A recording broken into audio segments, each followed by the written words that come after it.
Anger, frustration, depression, suffering. What's it all about? We know suffering brings clarity for some, but for others, they're left kind of befuddled and wondering what's going on. Suffering actually reveals our character, and God uses suffering to give us opportunities to become more like Him.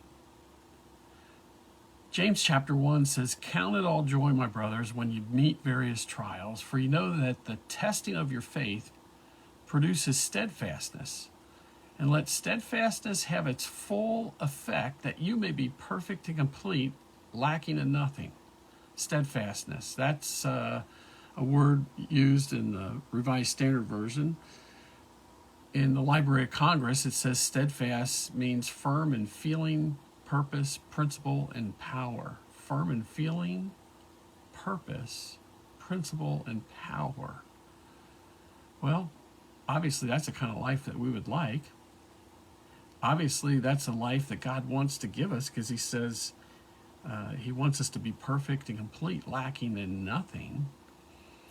And He says that we are to do this in faith.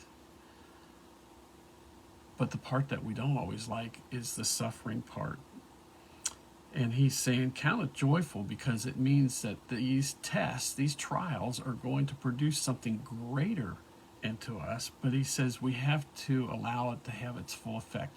In other words, lean into what's going on in your life, because God's trying to use this to teach us. He doesn't look at testing as something negative, but as something positive to help us become more like Him, to develop His character. So my encouragement today is to lean into the difficulties. They're not easy. They're not for any of us. And we fail. Unfortunately, we have a God who forgives.